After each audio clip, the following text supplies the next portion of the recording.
Egunon, goiza bada, arratzaldeon arratzaldea bada eta gabon gaua bada. Gaur, ikusiko dugu nola eskaneatu mobilaren app batetik. Kasu honetan, ikusiko dugun aplikazioa bai Androidentzako dago eta iOSentzako. Nire iPhoneetik, hemen App Storen sartuko gara, eta ni nola daukan impresora Epson dan, azalduko dizuedan da Epsonek duen appa mobiletik eskaneatzeko. App hau iPrint du izena.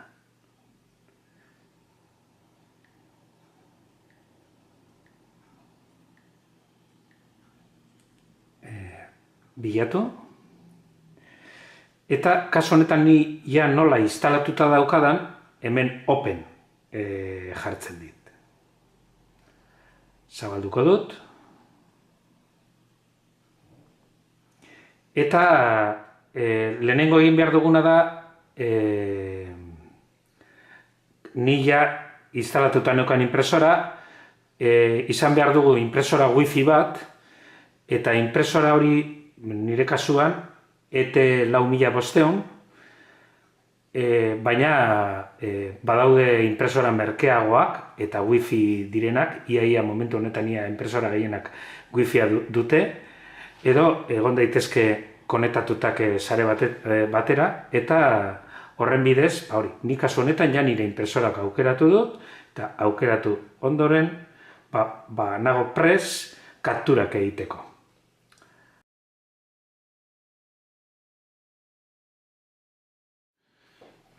Instalatuta daukagunean, agertuko zaigu ja Epsonen ikonoa, egingo dugu gure lehenengo eskaneoa.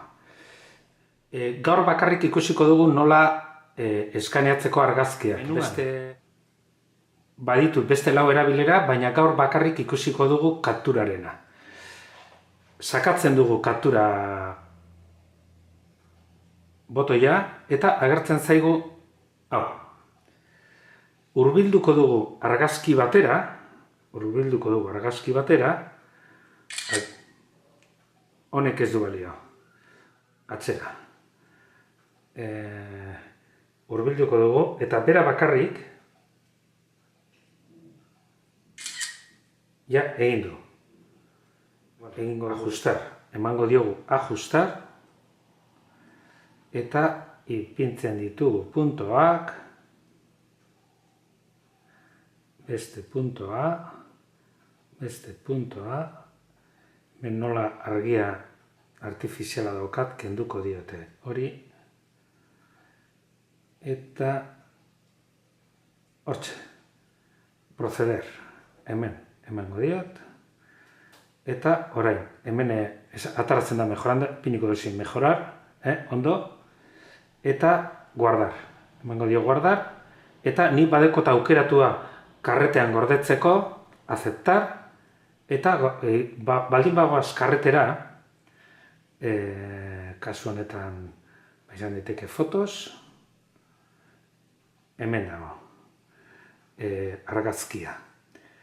Eta horrela, joan gaitezke egin behar baldin badugu eskaneago album batetik argazkiak metodo honekin, igual kalitate ez da izango eskaner bat erabiltzen, baina nahiko kalitate ona.